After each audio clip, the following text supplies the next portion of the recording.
So we had been looking at this school in particular, the University of Illinois Champaign, for several months. We had had some issues on a prior visit to the same school. What happened last time? Well, conservative speaker and author Matt Walsh drawing crowds of supporters and protesters here at the University of Illinois campus. When my campus speaking schedule was announced, there was one school in particular that I was looking forward to. A university that, based on previous conservative speaking events, was in dire need of a sensible common sense lecture for the students seeking an actual education. That was the University of Illinois, Urbana-Champaign. Do you feel like on campus as a conservative, have you felt like it's been okay for you or has it been difficult? I feel like I have to kind of change my view to make it easier for myself, honestly. I think I can have them, but it's I can't be too vocal about them because they try to silence or cancel you for what you believe. This topic today, being on abortion, is this something you feel like you could talk about? I wouldn't necessarily be shouting it from the rooftops. Do you feel like you can express your views as a conservative here safely on campus? No, for sure not. Pro-Palestinian encampments now across more than a dozen campuses as students call for universities to divest from companies connected to Israel. There was even concern that my speech would be shut down entirely because of the utter failure of these lib schools to keep their radical students in line. But that's not what happened. Instead, the university hosted the lecture in a much more secure location than the previous events, allowed everyone in attendance to have a great time and feel welcome. The university even went the extra mile to make sure male students who use feminine hygiene products had access to them in the men's bathroom by the lecture hall. What swell guys. It was a terrific event to close out the spring tour and allowed me the opportunity to sit down with the Dang, who was able to make it to the speech and discuss why he disagreed with some of my more traditional views of conservatism. In this episode of Cross the Line. Dang, thank you so much for sitting down. Yeah, great to meet you. Great to meet you. So usually after the speech, I'll sit down with someone who vehemently disagrees with me, some radical leftist, a transgender, socialist, something. But you're not any of those things. You're moderate. So I would say I definitely probably have a slightly liberal bias, but on the net, I'm an independent. Yeah. So you came here expecting to agree with my speech or to disagree with it? There are a lot of things I agree with you about, but it wouldn't be as fun if we talked about those. So what's a big point of disagreement? Please correct me if I'm wrong, because I don't want to mischaracterize your position. But I believe you mentioned in the past, in regards to free speech, something like flag burning should be illegal. Should be illegal? Should be illegal. Is that something you've mentioned? Yeah, I would happily ban it. I would happily ban flag burning. Yeah. Okay, so from my viewpoint, this is something that's protected under the First Amendment. And I think what makes this country so great is that we can we have a lot more freedoms and the ability to do things that we wouldn't be able to in other countries. Because if we can burn our own country's flag, what cooler thing is there that someone can do? Not something I would do, but just having this right protected and allowing people to. Why wouldn't you do it? I would say I'm very patriotic towards the country, and I'm grateful for the servicemen and for the values that are enshrined in our Constitution. So then, why would it be cool, in principle, to burn the flag? Because part of the values that are ingrained in American society is the right, is freedom of speech. And burning a flag is an example of freedom of speech. Has it always been considered an example of freedom of speech in America? I'm not sure.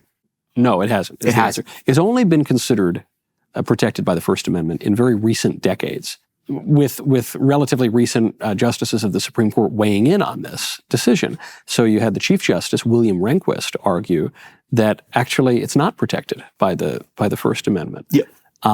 You have, on the other hand, another conservative, Antonin Scalia, saying it is protected by the First Amendment. But the reason that it came up as a relatively recent Supreme Court case is because for most of American history, it was not considered to be protected by the First Amendment.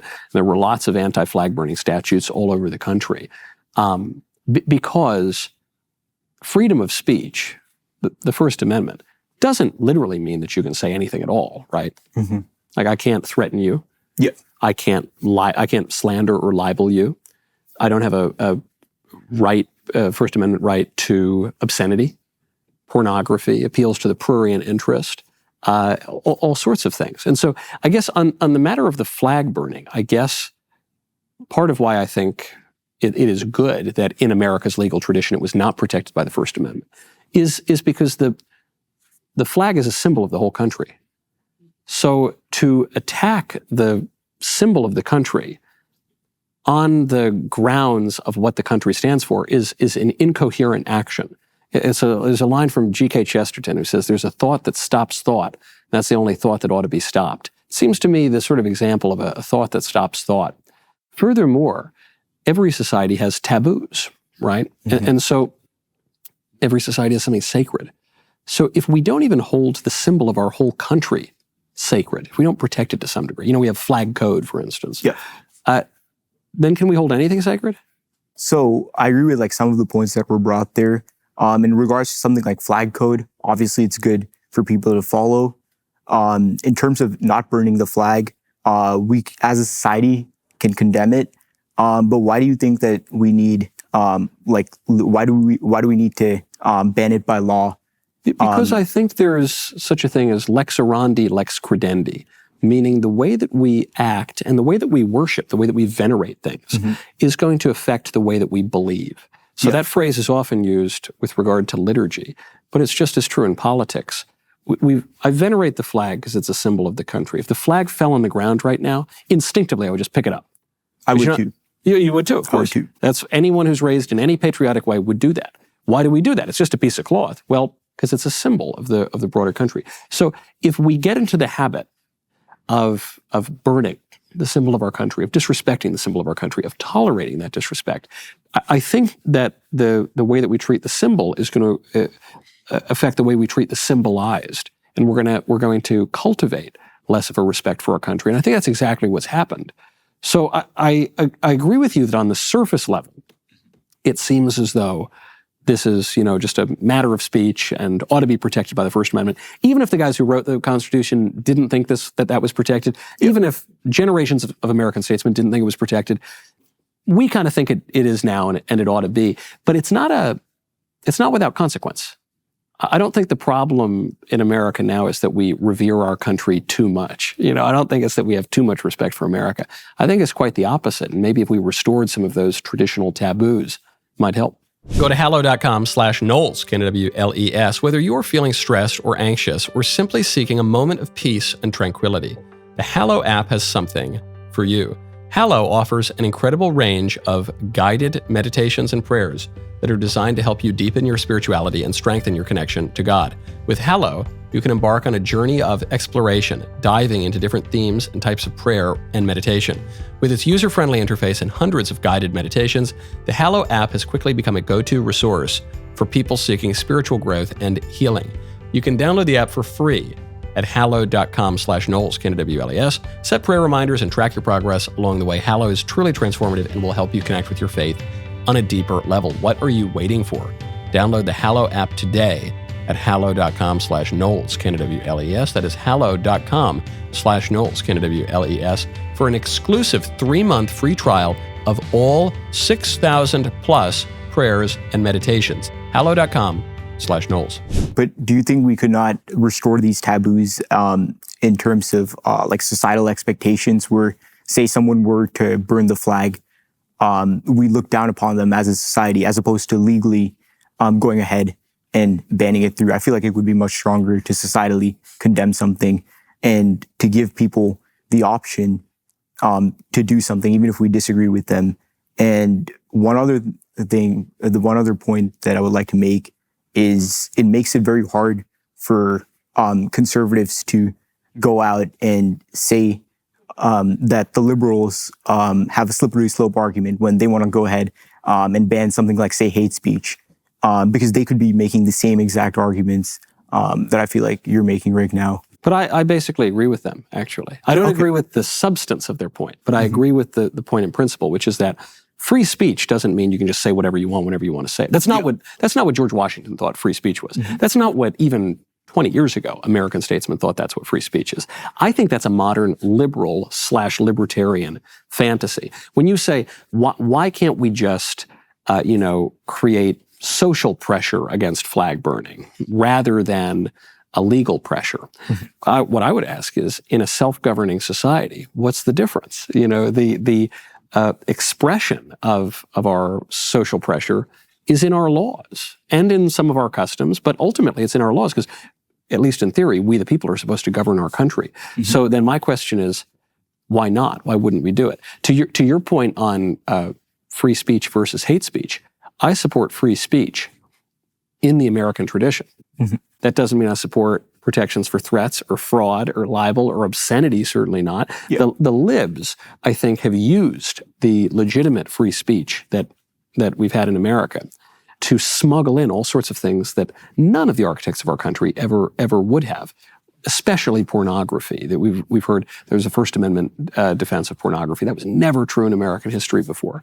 And that has real effects because taboos and standards and norms affect the way that we believe. And if you're just saturated with porn everywhere, appeals to the prurient interest, it's going to mess up your head a little bit. It's going to actually affect the way that, especially now that the median age of exposure to porn is like 8 or something like that.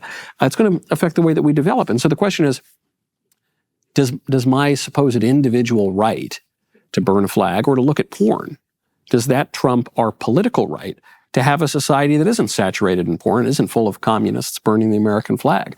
I think the traditional view led to a much more flourishing and well-ordered society than the modern view, where we're all just, looking at people bumping uglies on the internet and burning the American flag. Yeah, that makes sense. On the issue of pornography, I agree that it's not something that is good for people to societally watch. But do you not think that it is something that is protected under the First Amendment? No. You don't? No, not at all. It's even today on the books, it is not protected by the First Amendment because we are still permitted to have laws against obscenity and appeals to the prurient interest. Yeah. Now, in recent years, because liberal jurists have watered down the meaning of obscenity, that has permitted porn to proliferate. But as recently as 2008, the federal government imprisoned a pornographer simply for producing pornography, not even for, a sexual assault on the set or anything like that. So those laws are still on the books. And your surprise at that, I think, is typical of most Americans, including many American conservatives. They have no idea that American free speech means actually you can and probably should outlaw certain things like porn and speech that has never been protected in our tradition. But I think that just shows you how far the right has moved to the left. The free speech movement, when it came out in the middle of the 20th century during the Cultural Revolution, it was a left-wing movement, University of California, Berkeley. But it was never just about free speech. Because the minute that they got political, they undermined the standards, they got political power, and then they imposed their own speech codes. Because there's no such thing as free speech in the abstract. Right? All societies have standards and norms and politeness and things you don't say and things you do say.